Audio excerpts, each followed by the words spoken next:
pour la gloire du Seigneur, nous pouvons aussi faire ces sacrifices. Que le nom de l'Éternel soit élevé et exalté. Amen. Amen.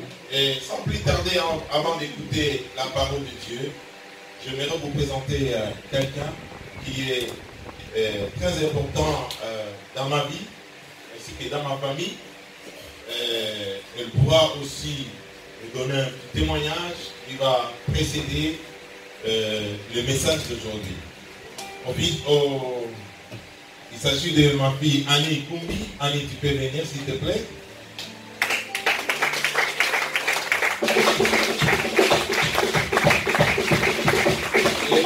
Elle est aussi votre sœur. Alléluia. Parce que vous êtes aussi mes enfants et mes fils. Et au fait, Annie, elle est parmi, je dirais, la première récolte au début de mon ministère. Dieu nous a donné cette fille que vous voyez là. Vous voyez qu'elle me ressemble. Alléluia. Alléluia. C'est plus de 24 ans que nous sommes ensemble dans les cheminements, dans la famille, dans la foi. En fait, on a pleuré.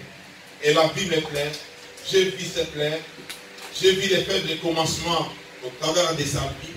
J'ai vu comment elle a crié son parcours. Et elle a vu comment Dieu nous a utilisés, nous a bénis jusqu'à arriver au jour d'aujourd'hui. En fait, c'est une femme d'un pasteur au Congo. Si elle est là à Mulhouse, en fait, elle est venue en formation professionnelle en Italie, à Turin. Elle a pris un seul jour. C'est hier qu'elle est arrivée le soir et elle va partir aujourd'hui. Elle dit, papa, je suis en Italie, je me forcerai pour venir voir mes frères et sœurs qui sont là à Mulhouse. Alléluia. Voilà pourquoi je vous lis que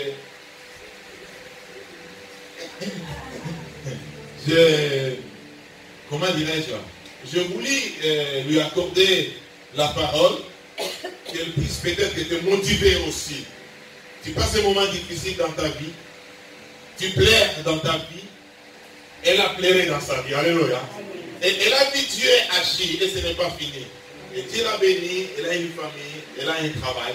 Je laisse maman Annie Kumbi, toi-même Esther, que tu puisses parler à tes frères et sœurs. Et Dieu te bénisse. Alléluia. Amen. Shalom, Père de Dieu. Shalom. Je suis dans la grande joie de me retrouver parmi vous aujourd'hui. Je ne suis pas là pour que vous me connaissiez, mais je suis là pour vous témoigner de Jésus-Christ. Amen. Amen. En fait, je ne sais pas par où commencer, mais que Dieu puisse m'aider. Je suis la fille de Papa Zépa et de maman de la Réponse. Amen. Amen. Si je suis là, c'est parce que je suis le témoignage vivant de l'amour de Dieu dans la vie des hommes. Amen. Amen. Et dans le ministère de quelqu'un, c'est vraiment comme il avait dit au départ, il m'a trouvé. J'étais une jeune fille, j'aimais la vie de tout le monde de Païna. Voilà. Et je vivais avec un homme qui voulait l'épouser, mais par la suite, Dieu il fait les choses à sa façon. Je devais me séparer avec lui au début de ma foi. Parce que je devais faire un choix entre Jésus et la vie du monde. Amen. Amen.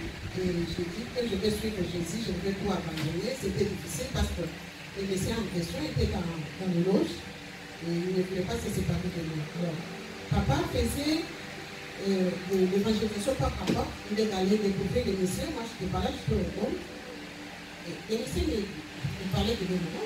Après, ils ont dit, en fait, il faudra qu'ils me cherchent. Après, ils m'ont cherché mon prophète. Je ne voulais même pas les recevoir ce jour-là. J'étais très furieuse. Tout le monde qui pouvait me parler de ces garçons-là, je ne voulais pas entendre rien de lui et tout ça. J'avais refusé. Et après, je me suis dit, en fait, les gens qui viennent aujourd'hui sont venus. Après, ils viennent tout le temps comme ça. Ils étaient toute une équipe qui venait comme ça avec mes soeurs. Je me rappelle des années pour tout aussi, et d'autres frères. Alors, papa n'était pas encore marié à ce moment-là. Ils étaient fiancés avec maman Lia. Et je lui ai parlé de ma vie. On a pleuré ensemble parce qu'il a trouvé que c'était impossible.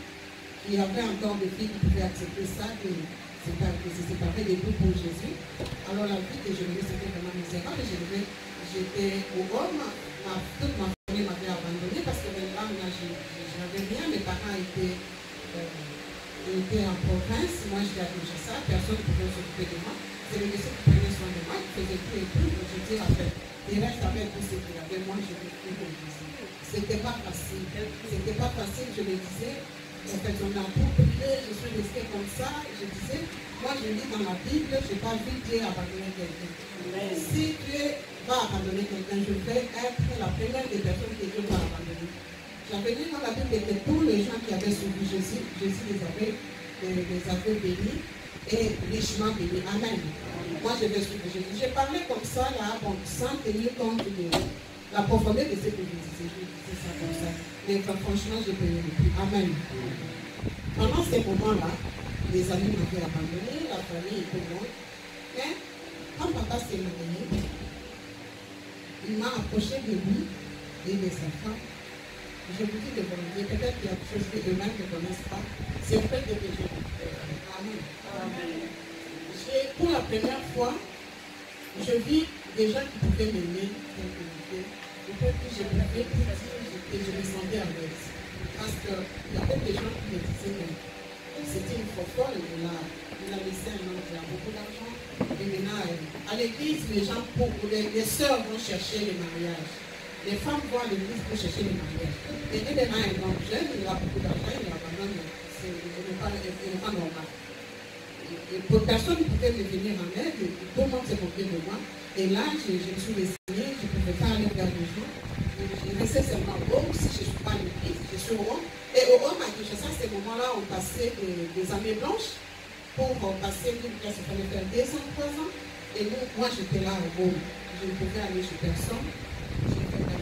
Amen. Et papa envoyait des gens, chaque fois il disait, maman, venez, tout ça là. Ce qui m'a fait tiquer la première fois qu'il m'avait présenté à mon papa, il n'avait pas hésité de l'accepter. Ça m'a touché profondément. Amen. Je suis restée avec quelqu'un de temps après, ma petite est venue, ils l'ont récupéré. Ils sont restés là-bas. Papa est venu ici en France. Maman est restée avec ma soeur jusqu'à ce que c'est. Amen. Moi, j'ai fini. Bon, comme j'ai fini dans une autre église, c'était difficile d'abord d'étudier. Et Dieu a été mon père. Il a payé pour moi les études. Amen. Ce que je dis, Dieu est sur son trône et il voit ça. N'est-ce pas? Il a payé les études, il a fait tout ce qu'il pouvait faire pour moi. Dans un pays sous-développé où il n'y a pas de boulot, c'était difficile de trouver du travail. J'avais personne, mais Dieu m'a dirigé. Il m'a donné le diplôme de licence en psychologie du travail. Il m'a donné du travail qui ressemble à ce que j'ai fait, à mon option de l'université, ma spécialité. Il n'a pas fini là, je me suis mariée. L'homme qui m'avait épousé auparavant, il m'a abandonné. Amen. Il a fait des choses terribles dans ma famille. Il est allé avec ma nièce, il a fait des choses horribles. J'étais encore blessée pour la dernière fois. Je disais, mais où est Dieu? Où est Dieu? Moi, j'ai servi le Seigneur. J'ai donné ma vie au Seigneur. Je lui ai donné ma jeunesse. Parce que quand ça ne va pas, je me mets à genoux, je dis, Seigneur, souviens-toi de ma jeunesse. Je dis, je t'ai donné ma jeunesse, Seigneur. Je t'ai donné ma vie, je t'ai servi. Et le monsieur qui m'a épousé là, il ne m'a pas trouvé dans la vie, il m'a trouvé à l'église. Je servais le Seigneur, j'étais dans... Papa est témoin. Beaucoup de frères de l'église de Dieu voulaient m'épouser. Et chaque fois qu'il me proposait, moi, j'allais prier. Le Seigneur me disait, non, c'est pas si bien. Non, c'est pas si bien. Il me témoin, c'est ça. Alors, celui-ci vient comme ça, se jouer de moi, se moquer de moi. Mais pas seulement ça, m'humilier jusqu'à ce niveau-là, c'est pas possible. Il m'a tenu en justice, il m'a dit, les parents du mariage, c'était notre pasteur de l'église. Qui nous a traduit en justice disant que voilà, je sortais avec mon pasteur, c'est lui qui m'avait embauché de l'autre enfant, et puis ça ne me prenait pas si bien. Nous sommes allés au tribunal, j'ai gagné par la grâce de Dieu. Il est parti, je suis restée. Alors cette fois-là, j'ai dit, Seigneur, donne-moi la force. Même si j'échoue, le mariage échoue, et je sais que tu es là sur contrôle. Amen. Je sais que tu es le père des orphelins, le mari des veuves. et Dieu les abandonner et de les laisser. Amen. Et la parole de Dieu était ma force. Chaque fois comme ça, je me disais, mais si ça ne marche pas, mais hier ça n'a pas marché, mais il a fait ceci. Mais pourquoi il ne peut pas encore faire, il va faire quelque chose? Et pendant tout ce temps-là, il y avait un pasteur aussi qui me regardait à côté, qui est venu, qui m'a épousé. Dieu est notre Père. Amen. Il ne faut pas, peut-être, je ne sais pas ce que tu traverses aujourd'hui. Ça n'a pas été facile, mes frères et sœurs, mais je suis appuyé sur Dieu. La parole de Dieu était ma consolation.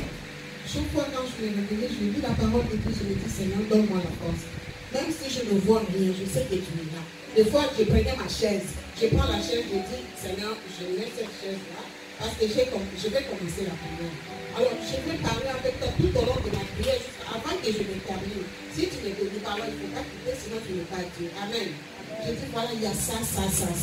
Mais il y a beaucoup de problèmes, Seigneur, mais je veux que tu agisses parce que toi, tu es Dieu. Moi, je m'abandonne à toi, je te donne, tu as dit que tout le monde qui a une fardeau qui vient à toi. Moi, je viens à toi avec tous ces problèmes ici, avec toutes les déceptions que j'ai de la vie, avec tout ce que j'ai. Alors, il y a autre chose que je suis bien de la famille de 12 enfants. Amen. Je suis le premier enfant de ma famille qui a obtenu le diplôme d'État. C'est à partir de moi que ma soeur et maman avaient soutenu, mon papa avait soutenu qu'elle a obtenu aussi un diplôme. Et j'étais la première qu'on a épousée officiellement, parce que les autres, c'est comme ça et tout ça. C'était comme ça. Et maintenant, là, le point de toute cette famille-là, c'est moi, parce que les parents sont morts, le point de la fille, il n'y a rien là. C'est pas le mariage, on la chasse, elle rentre à la maison et c'était comme ça. Et quand je regarde, je commence à comprendre que c'était la main de Dieu qui a fait qu'au milieu de souffrances, de beaucoup de peine, des humiliations et des déceptions, Dieu est là. Je disais à ma fille le matin, je dis, Yaya, ne te décourage pas. Peut-être que dans l'échec, Dieu utilise l'échec pour te lever devant ce genre. Il faut seulement s'attacher au Seigneur. Il ne faut pas abandonner. La chose que Dieu n'abandonne pas. Nous ne sommes pas de ceux qui se découragent et qui reculent. Nous sommes attachés à lui. Il dit dans sa parole, si moi je suis le Seigneur, et vous êtes les servants, si vous vous attachez à moi et que ma parole demeure en vous, alors demandez. Amen.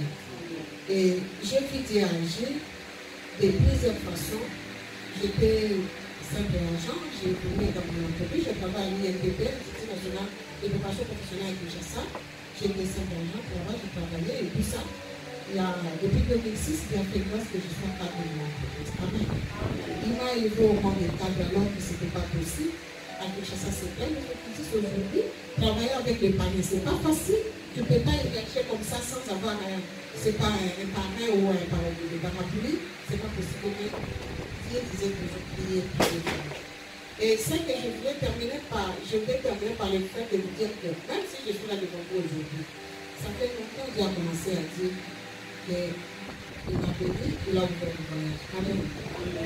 Pour trouver le visa et tout ça, c'est tout un problème. Même pour les cas d'officiels comme ça, le travail, c'est tout un problème. Il y a plusieurs fois, j'ai eu la télévision, ils savent ça. Je dis, non, il n'y a pas de visa, il n'y a pas de visa. Je rentre comme ça. C'était le Seigneur. Mais moi, je suis en face de Dieu. Mais qu'est-ce qui se passe, Seigneur? Ou bien tu es là, ou bien tu ne parles pas. Le Seigneur me dit, pourquoi tu veux que je fasse pour de petites choses? Là, je n'ai pas voulu que tu voyages dans le groupe de ça. Parce qu'il y avait telle autorité là-bas. Moi, je n'ai pas voulu. Je me suis donné. Alors, cette fois-ci, là, on a demandé encore le visa. Parce que nous avons des programmes de travail avec la BIT, qui est la Banque mondiale. Ils veulent former les vulnérables, n'est-ce pas? Les jeunes sans emploi et tout ça là. Il y a un programme pour le programme pas seulement à l'Est, mais à travers la République. On est en train de mettre ses pieds pour renforcer la formation des jeunes ruraux, des gens qui vivent dans le village, n'est-ce pas? Pour essayer de les rendre vraiment de tout ça. On est intervenu sur ce programme-là et la BIT a demandé à cette commission suivre la formation qui se passe là actuellement sur le développement des compétences parce que nous sommes dans l'équipe de travail. Et on a proposé pour les cadres, si c'est 33 là, et la BIT a dit qu'on accorde pour 5 personnes à Dionat, les autres pourront suivre à Brazzaville et sur place à Kinshasa. j'étais étonnée parce que moi je ne suis pas responsable d'une entité provinciale. Comme l'IMPP est à travers la République, il y a des interprovinciaux qui devaient venir. Mais le chef de l'ADG a décidé que parmi ces gens-là, que je viens pour les comptes de la direction générale. Alors nous avons donné le visa. Sur 5, on a accordé le visa le premier jour. Mais pour là, ça ne marche pas, le système ici, il n'y a pas de rentrée. Donc, on fait le deuxième jour, il m'appelle. Je vais pour prendre le visa, retirer mon passeport. L'ambassade a pris mal mon numéro de passeport dans le visa. Au lieu de 8, il met 3. Après, ils annexent le document là, en disant que s'il y a un contrôle, en cours de route, tu peux le présenter parce qu'il y a un cachet de l'ambassade de personne. Ça va, j'ai pris. J'arrive à l'aéroport le jour du voyage, à l'immigration, DGM, le DG me dit, non, madame, mais ton visa prend pour demain le 23. Alors, on devait quitter le 22. Je suis à l'aéroport, tout le monde est passé dans le groupe. Moi, je suis restée là, madame, je ne pars pas, c'est demain que là, tu vas partir. Je regarde le premier, je dis, madame, je ne peux pas. Parce qu'il me faut 2 jours. Pour la formation commence l'activité, je dois être là. Et la journée, elle m'a dit, qu'est-ce que tu dois faire? Je dis, je n'ai pas d'argent. Alors quand je prenais dans le sac, je dis, je vais venir, on m'a laissé passer. Et c'est comme ça que je suis arrivée. Quand je suis arrivée, j'ai dit à papa, finalement, j'ai eu le visa, je prends l'avion. À mon arrivée là-bas, je dois arriver à l'église. Amen. Le ministère que vous voyez là, je suis la première fois, j'ai dit à tout le monde, maman est arrivée, et moi je suis la fille aînée. Je suis la fille aînée, on a commencé, j'ai vu Dieu agir. Amen. J'ai vu Dieu me consoler pendant des souffrances, pendant des moments de déception terribles, même pendant des maladies. Il m'a sauvé, il a fait tout. Il est un père, il m'a donné des enfants, il m'a donné des mariages, il m'a donné du travail. Qu'est-ce que Dieu ne peut pas encore faire? Parce qu'il est notre papa, attachons-nous à Dieu. Amen. Le monde passera, il passera, et la parole de Dieu demeurera de son enfant. Et Dieu nous bénisse.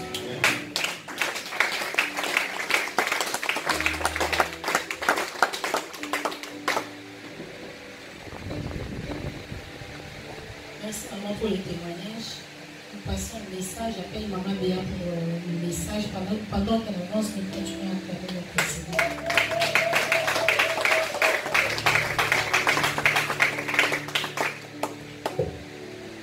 Amen.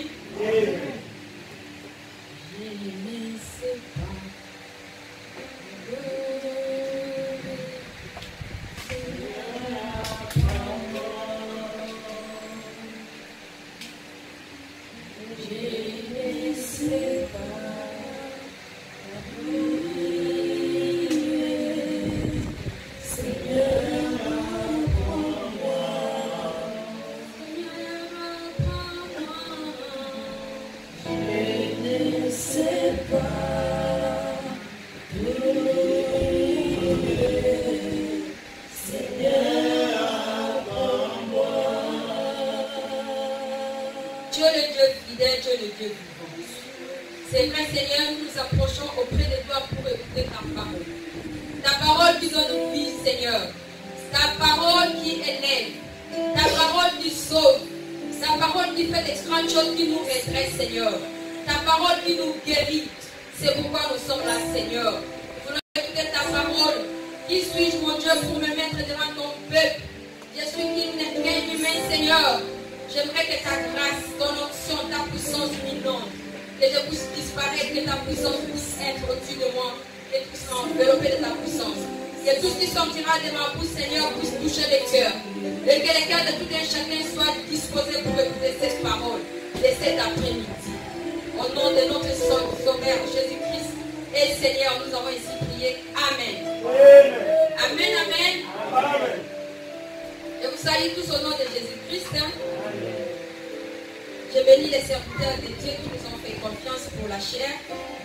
Que le Seigneur nous bénisse. Amen. Vous êtes un peuple élu. Vous êtes une race merveilleuse. Vous êtes des vous êtes des vainqueurs. Parmi cette chaleur, cette grande chaleur, il y a des ceux qui sont restés à la maison. Il y a des ceux qui sont à l'ombre. Il y a des ceux qui sont dans des piscines. Ils sont là. Ils ont chaud. mais vous avez décidé de venir à ces lieux. Que le Seigneur nous bénisse. Parce que vous savez qui vous avez choisi. Vous n'avez pas choisi n'importe qui. Vous avez choisi le Dieu fidèle, le Dieu qui fait des choses merveilleuses, le Dieu qui guérit, le Dieu qui sauve, qui t'a donné la vie, le Dieu qui est mort sur la croix à cause de toi.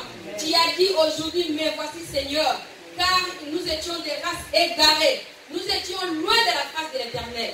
Mais ce Dieu-là, il nous a cherchés. Personne n'a fourni aucun effort de s'approcher auprès du Seigneur. Mais Dieu lui-même, il a sacrifié son Fils. Il est venu nous sauver. Il nous a donné son amour. Et nous voici au milieu de nous. C'est pourquoi nous bénissons le Seigneur. Amen. Sans plus tarder, nous allons prendre nos Bibles.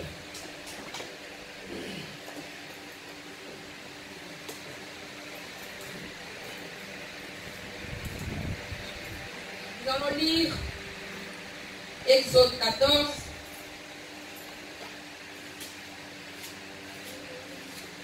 J'aime bien lire dans la bonne séquence. Nous allons lire Exode 14, verset 5, à partir du verset 5. Et nous allons lire également dans Marc 10, à partir du verset 47.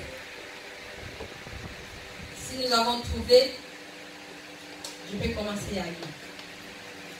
Amen. Dans Exode 14, à partir du verset 5. Je lis au nom de Jésus. On vint informer les pharaons que le peuple d'Israël avait pris la fuite. Alors les pharaons et ses hauts fonctionnaires changèrent d'avis à leur sujet et dirent: qu'avons-nous fait? Qu'avons-nous fait là? En laissant partir les Israélites, nous avons perdu notre maître. Le pharaon fit atteler son char et mobilisa ses troupes. Il choisit 600 de ses meilleurs chars qu'il fit suivre de tous les autres chars d'Égypte. Chacun d'eux était pourvu d'un équipage de 3 hommes. L'Éternel rendit obstiné le cœur du pharaon, roi d'Égypte, de sorte qu'il se lança à la poursuite des Israélites qui étaient partis librement. Les Égyptiens les poursuivirent donc et les rattrapèrent alors qu'ils étaient campés au bord de la mer. Tous les attelages du pharaon, ses hommes d'équipage des chars et des armées les atteignirent près des pics Anirot, en face des Baal-Tchephon.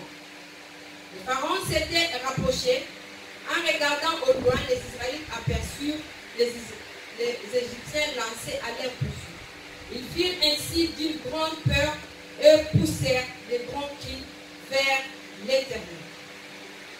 Puis ils se tournèrent contre Moïse et lui dirent: n'as-tu pas assez de tombeaux en Égypte pour que tu nous amènes mourir dans le désert? Pourquoi as-tu voulu nous faire sortir d'Égypte? Nous te l'avons bien dit lorsque nous étions encore là-bas. Laisse-nous tranquilles. Nous voulons être esclaves des Égyptiens, car mieux vaut pour nous cela que de mourir au désert. Moïse leur répondit: n'ayez pas peur. Tenez-vous là où vous êtes et regardez. Vous verrez comment l'Éternel vous délivrera en ces jours. Ces Égyptiens que vous voyez aujourd'hui, vous ne les verrez plus jamais. Amen. Nous continuons. L'Éternel combattra pour vous et vous tenez tranquille.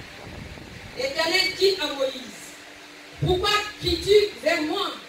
Ordonne aux Israélites de se mettre en route. Quant à moi, quant à toi plutôt, lève ton bâton, tends la main vers la mer, fends-la en deux, et les Israélites traverseront à pied sec. De mon côté, je rendrai les Égyptiens obstinés pour qu'ils s'engagent derrière vous. Alors je manifesterai ma gloire au dépens du Pharaon, de toute son armée, de ses chars et des hommes d'équipage des chars. Amen. Amen. Par contre, je vais vous lire les versets 15 dans les plus Seigneur. Il dit: l'Éternel dit à Moïse: pourquoi ces cris par aux enfants d'Israël qu'ils marchent? Amen. Amen. Nous allons lire Marc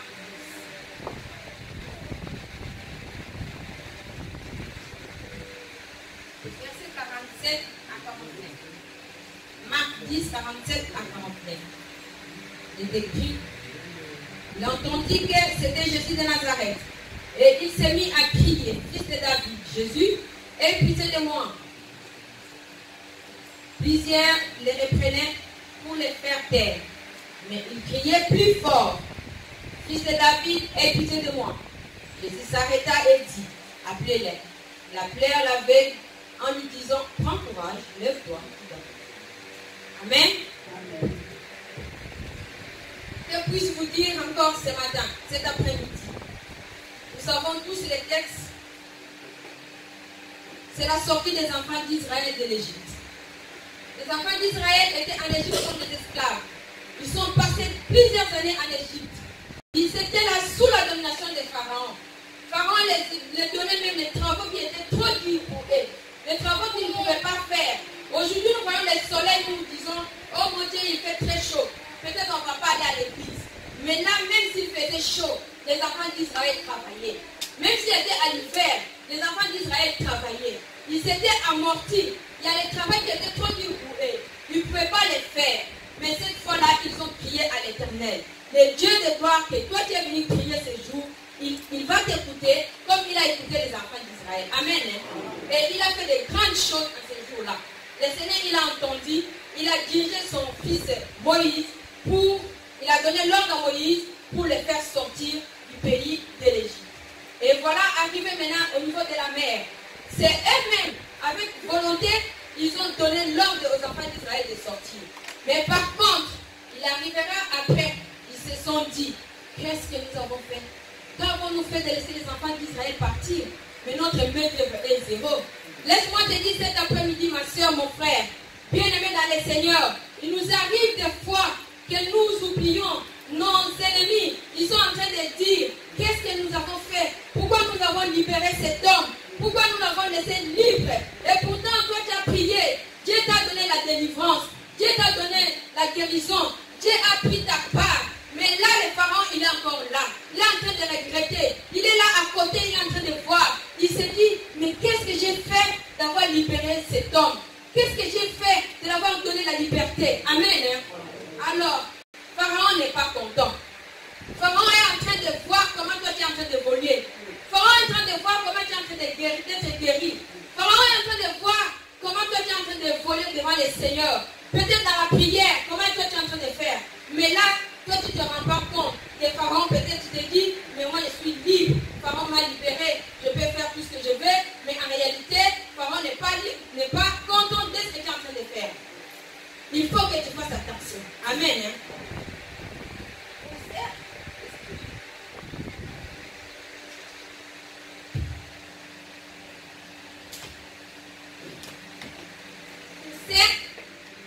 Notre terme de cet après-midi, je l'ai intitulé Pourquoi c'est qui? Amen. Hein? Amen. Pourquoi c'est qui au lieu de peuple? Le Seigneur, il a entendu les cris. Il a dit pourquoi c'est qui? Moi, j'ai déjà libéré le peuple. Mais pourquoi encore ces cris? Vous pensez que quand le Seigneur il a posé cette question, le Seigneur était ignorant? Il ne savait pas qu'il y avait des problèmes? Le Seigneur, il savait pourquoi le peuple criait. Mais il veut savoir pourquoi c'est qui. Amen. Hein? Le Seigneur n'est pas un dictateur. Il veut que toi tu lui dises pourquoi tu es en train de crier. Dis-lui le cause pour lequel tu es en train de crier. Au lieu de crier, si c'est une maladie, dis-lui Seigneur, je suis malade. Dis-lui pourquoi tu es en train de crier. Il attend le Seigneur. Il entend la prière et il t'attend aussi pour que toi tu puisses montrer, tu puisses dire ton souci. Quel est ton souci? Essaye un peu de dire au Seigneur quel est ton problème. Amen. Alors, nous pouvons nous sentir angoissés face à des situations qui sont apparentes. Des fois ici, il n'y a pas d'ici de secours. Au lieu de céder à des espoirs, nous sommes là, espérant au Seigneur. Nous pouvons être là avec des situations qui te disent, Seigneur, je ne pouvais pas avancer dans ma vie. Je n'arrive pas à prier. Je n'arrive pas à faire ceci. Mais le Seigneur est là pour ça. Ne désespère pas. Crois au Seigneur. Crois seulement que le Dieu de paix, le Dieu qui a sauvé les enfants d'Israël, le Dieu qui a fait de grandes choses dans la vie de tout un chacun, il est le Dieu qui peut encore intervenir dans ta vie. Amen. Il est le Dieu fidèle. Quand tu es en train de prier, Dieu est en train d'entendre. Dieu est en train d'écouter. Dieu est en train de prendre des décisions. Il est en train de dire, des fois tu as un problème, tu as un souci. Des fois tu croises les bras. tu te dis, tu es en train, au lieu de crier, tu es en train de te plaindre. Tu es en train de dire, qu'est-ce que je vais faire? Alors en cela, j'ai essayé un peu de prendre la décision de cri. J'ai essayé un peu de chercher la définition de cri. C'est que ça voulait dire un cri. Un cri, c'est un son, c'est un bruit, c'est un clameur, c'est un hurlement qui déchire et prolongé pour exprimer la douleur, l'angoisse, la joie et la colère. Amen. Un cri, c'est un son, un bruit, un clameur, un hurlement déchirant et prolongé pour exprimer la douleur, l'angoisse, la joie ou la colère. Mais nous avons beaucoup de cris. C'est ça la définition des cris. C'est pourquoi les enfants d'Israël, même ils ont crié. Mais toi, tu cries pourquoi? Il y a des ceux qui peuvent crier pour la joie. Nous voyons les gens qui crient pour la joie parce qu'ils sont contents. Ils se disent, ouais, j'ai eu un mari, le Seigneur, il est content, il fait de grandes choses. J'ai eu mon diplôme. Ça, c'est le cri de joie. Mais il arrive aussi des gens qui crient pour des douleurs. La douleur est tellement grande. Des femmes pour accoucher, ils crient, ils se disent, Seigneur, quelle est cette douleur qui est si grande? Comment je vais voir? La délivrance viendra quand? Mais c'est un cri aussi, c'est parmi les cris. Il arrive aussi des cris qui sont déchirants. Tu te dis, tu es en colère là. Qu'est-ce que je vais faire? Tu commences à crier, non, j'en ai marre. J'en ai marre de ce travail, j'en ai marre de ces maris, j'en ai marre de cette femme, j'en ai marre de ceci, j'en ai marre de cela. Ce sont des cris qui sont déchirants. Mais qu'est-ce que tu fais? Amen. Hein? Il y a aussi des clameurs. Les cris des clameurs, ça peut être quelque chose qui peut être subitement, tu es nommé. Les gens peuvent dire comme Jésus-Christ, quand il rentrait en Israël, sur les chevals, les gens poussaient des cris. Ils poussaient des cris.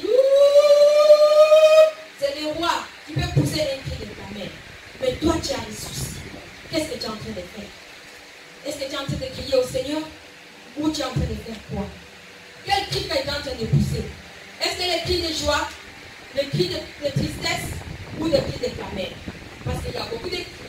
Il y a des gens qui ont crié. Par exemple, nous voyons dans les textes que nous venons de lire, les textes de Marc, nous voyons là-bas l'aveugle, Bartimée. Bartimée était aveugle. Bartimée était aveugle. Il était là, il est né aveugle. Il ne pouvait pas voir le soleil. Il ne pouvait pas voir la lune. Il ne pouvait rien voir. Toi, tu vois. Mais il y a des ceux qui sont aveugles peut-être après avoir vu déjà. Parce qu'ils connaissent les moins les couleurs. Ils connaissent la couleur jaune, ils connaissent la couleur verte, ils connaissent toutes les couleurs. Mais Bartimée, il est né aveugle. Amen. Il est né aveugle, Bartimée. Il ne connaît jamais de couleur. Il n'a jamais vu la couleur bleue. Jamais vu la couleur rouge. Jamais vu que sorte de couleur. Mais ces jours-là, quand il a entendu passer Jésus-Christ, Bartimée, il a dit, aujourd'hui ou jamais, il doit voir. Pourquoi il doit voir? Pourquoi il doit voir? Parce qu'il avait besoin de découvrir comment était peut-être le monde. Mais qu'est-ce qu'il a fait? Bartimée n'a pas regardé silence. Quand il a entendu seulement de Jésus, il a posé peut-être la question, qu'est-ce qui se passe là-bas? Pourquoi il y a écrit des clameurs quelque part? Il s'est dit, mais pourquoi les gens écrivent? Les gens l'ont dit, c'est parce que Jésus est en train de passer. Il s'est dit, Jésus est en train de passer. Mais ce Jésus-là, je l'ai entendu parler, et c'est un Jésus qui guérit. Alors moi, avec mon infirmité, qu'est-ce que je dois faire? Qu'est-ce que je dois faire avec cette infirmité? Il dit, je vais crier. Amen. Il faut crier, mon frère. Mais bien aimé, nous devons crier. Quand la situation ne va pas dans ta vie, essaye de crier à l'Éternel. Essaye de pousser des cris. Alors que Bartimée, il a poussé des cris. Même les gens l'ont repoussé. Ils disent, tais-toi, Bartimée. Ce n'est pas possible. Ce n'est pas le moment de crier, Bartimée. Reste un peu calme. Qu'est-ce qui t'arrive? Bartimée, il a dit, non. Moi, je vais crier. Amen. Et le cri de Bartimée est arrivé jusqu'à l'Éternel. Si tu cries, même quelqu'un est en train de t'empêcher de crier, parce que tu connais ta douleur, parce que pourquoi tu es en train de crier, parce que tu connais ton objectif va atteindre ta guérison, tu vas atteindre ceci, il faut crier. Amen. Continue à crier. Que personne ne t'empêche de crier. Continue à crier, quel que soit le cri que tu peux faire. Nous voyons également dans 1 Samuel 18, nous allons plus lire, peut-être on peut lire à la maison, il y a Anne aussi qui a crié. Anne, il a crié, ce n'était pas facile pour elle. Elle était amorti par Pénina. Et s'est dit, Seigneur, à quand toi tu vas trouver la solution à mon problème? À quand, Seigneur? À quand la solution? Mais Anne n'avait pas de solution. Anne se disait, les années passées, les jours passés, les années passées, les jours passés, les temps passés, ça écoulait, l'âge avançait. Mais finalement, Anne se disait, elle criait, mais finalement les cris ont changé. Elle a commencé à balbutier seulement les lèvres. Elle a commencé à parler. Tu peux crier aussi. L'excès de douleur fait parler seulement le cœur. On peut avoir la douleur, on ne sait pas crier, on se dit qu'est-ce qui se passe. Mais la douleur, elle est tellement grande. Elle est tellement grande, la douleur, tu commences seulement à parler au fond de toi. La douleur était tellement grande, tu te dis, Seigneur, je n'en peux plus. Cette douleur, elle est grande. Qu'est-ce que je dois faire? Au lieu de parler, tu commences à murmurer. Ça aussi, c'est un cri. Tu peux crier ultérieurement dans ton cœur. Si tu as un souci, ne garde pas la bouche. Les autres sont en train de prier. Personne ne priera pour toi. Amen, les frères et sœurs. Personne ne va prier pour toi. Cherche à crier. Cherche à chercher l'Éternel. Viens à genoux toi. Dis Seigneur, avec ces problèmes, il faut que je m'agenouille. Il faut que je trouve la solution, la face de l'Éternel. Comme Anne, je trouve la face de l'Éternel. Comme Bartimée, je trouve la face de l'Éternel. Comme a crié les enfants d'Israël. Et le Seigneur a entendu. Amen. Il faut savoir que quand le Seigneur, quand il prie, le Seigneur attend. Alors qu'ils ont vu la puissance de Dieu à l'œuvre en Égypte. Quand ils sont arrivés quelque part, ils savaient que le Seigneur pouvait faire encore beaucoup de choses dans la vie de tout un chacun. Nous avons des choses que le Seigneur a déjà fait ailleurs. Je pense que depuis que tu as reçu Jésus-Christ comme Seigneur et Sauveur, ou bien depuis que tu es en train de fréquenter une église, tu te dis, tu as quelque chose que Dieu a déjà fait. Dieu t'a déjà peut-être répondu pour une requête quelconque. Dieu t'a déjà peut-être guéri. Dieu t'a déjà donné une solution quelconque. Mais malgré cela, devant une situation, il y a la paix qui se présente. Comme les enfants d'Israël. Ils savaient que Dieu les avait donnés. Et ils ont crié quand ils étaient en Égypte. Ils ont crié, Seigneur, on en a marre. Nous en avons marre ici. Nous souffrons. Le Seigneur, il a entendu. Le Seigneur, il a dit, je viens. Je descends. Et je vais vous guérir. Amen. Hein? Je vais vous délivrer. Ils savent. Ça, c'est ce que le Seigneur a fait. Le Seigneur les a guéris. Dans notre vie, des fois, il arrive aussi comme cela. Le Seigneur nous guérit. Le Seigneur nous sauve. Le Seigneur intervient dans des situations quelconques. Mais des fois, nous arrivons encore devant un autre blocage. Ne pensez pas que quand tu es délivré, il y a une situation qui s'est déjà débloquée, qu'il n'y aura pas d'autres situations devant. Il y aura toujours des situations qui vont toujours surgir devant la vie des hommes. Tant que tu es en train de vivre, il y aura toujours des situations et des situations. Mais maintenant, ce que nous allons faire, c'est quoi? La grande chose à faire, c'est de reconnaître d'abord le passé. Dieu t'a délivré d'une situation qui était grande. Et tu te dis devant cette situation, n'aie pas peur. Amen. Hein? Parce que la peur, c'est le diable. Il va te décourager. Ne t'angoisse pas. Quand tu t'angoisses devant une autre situation, tu te dis, je vais m'angoisser. Oh là, tu te dis, j'ai ma soif, j'en ai marre, Seigneur. Tu pleures, c'est vrai. Tu peux pleurer, mais lève-toi. Ne reste pas assise. Avance. Parce que le Seigneur a encore d'autres expériences à faire avec toi. Amen. Le Seigneur va encore faire de grandes choses avec toi. Et quand tu te lèves, tu dis, comme il y a toujours des problèmes qui vont encore surgir, là tu te dis, le Seigneur va encore venir. Mais ne mets pas la peur. Ne gémis pas. Ne sois pas en désespoir. Regarde la première délivrance que Dieu a accordée. Pense à ce que Dieu a déjà fait. Tu te dis, Dieu m'a déjà fait beaucoup de choses. Et pourquoi pas ça? Dieu dit qu'il est le Dieu capable de faire de grandes choses dans la vie de l'homme. Il est le Dieu qui fait des choses qui dépassent l'entendement des hommes. Il est le Dieu, il a dit, ce qui est impossible à l'homme, à Dieu tout est possible. Si toi tu n'arrives pas à faire ça, trouver une solution dans ces problèmes, dans l'autre problème, le Seigneur, il est là pour trouver la solution. Et il est capable et il va avancer. Cette chose, c'est de demeurer. Amen. Le Seigneur, il dit de demeurer. C'est lui qui demeure dans sa parole. Demeurer dans la parole de l'Éternel. Et avancer, le Seigneur va faire de grandes choses. Amen. N'ayez pas peur devant la situation. N'ayez pas peur devant Pharaon. N'ayez pas peur devant quoi que ce soit. N'ayez pas peur, ils sont là. Pharaon même, il a dit chercher les meilleurs. Il a cherché les meilleurs chars. Vous savez que le diable est là en train de chercher de meilleures solutions aussi. Quand nous sommes là, nous venons, nous savons, nous croisons des fois les bras. Tu te dis, ah moi je suis déjà délivré, moi j'ai déjà les papiers, qu'est-ce que je vais encore chercher à l'église? Qu'est-ce que je vais encore chercher chez Dieu? Mais le diable est en train de chercher encore d'autres solutions, des stratégies pour te bloquer quelque part. Amen, peuple de Dieu. C'est à nous de nous lever.